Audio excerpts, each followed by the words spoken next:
જય જલારામ, જય શ્રી કૃષ્ણ. 3 પેઢીના વ્લોગમાં તમારું સ્વાગત છે.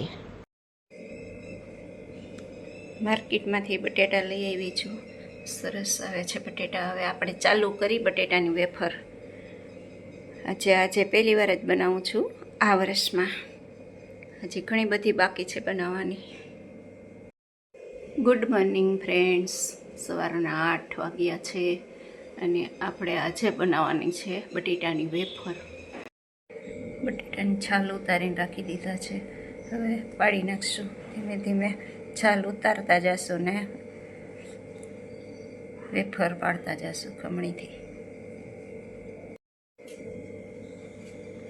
આ રીતે છાલ ઉતારીને બટેટાની પછી વેફર બનાવવાની, એટલે સરસ સફેદ થશે. જો બા છાલ ઉતારવા બેસી ગયા છે. એ કે લાવ હું ઉતારું. થાકી જશે એટલે મૂકી દેશે. જો બા બટેટાની છાલ ઉતારવા બેઠા છે. એ કે લાવ મારે ઉતારવી છે. પછી બાને ના પડાય નહીં, થાકી જશે એટલે મૂકી દેશે. જો હું વેફર પાડતી જાઉં છું.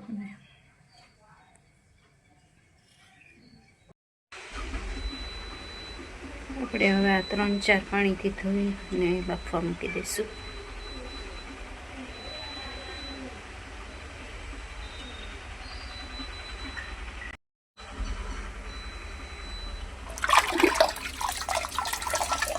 આપણે હવે 3-4 પાણીથી ધોઈ નાખી છે અને હવે બાફવા મૂકી દઈશું.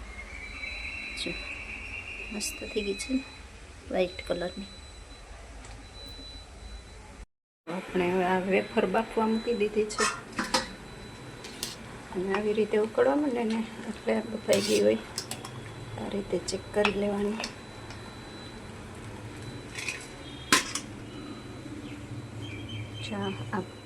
આવી રીતના સેજ નખ ખૂંચીને એટલે બફાઈ ગઈ હોય.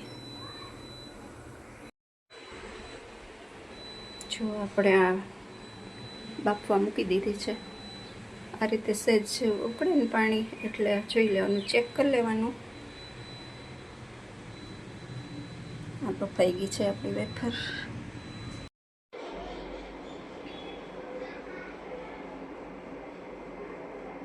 જો બા વેફર સુકવવા માંડ્યા છે. એક બાજુ બફાતી જાય છે ને બા સૂકવે છે અને હું બાફું છું. પછી થોડીક પાછી હેલ્પ કરાવું બાને હું વચ્ચે વચ્ચે.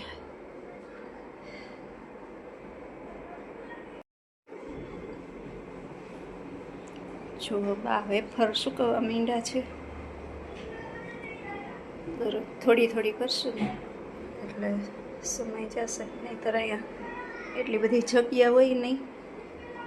દરરોજ 5-5-6 કિલાની કરશું. પરસોત્તમ મહિનો આવે છે એટલે આપણે વખતે થોડીક વધારે કરવી પડશે ને.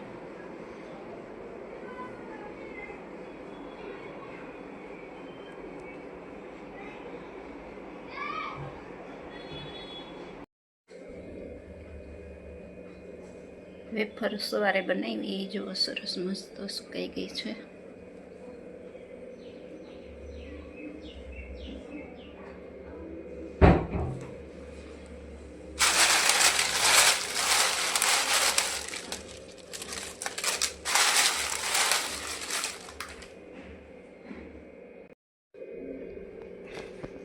જો આપણે આ વેફર સુકાઈ ગઈ છે, કોઠીમાં ભરી લીધી છે.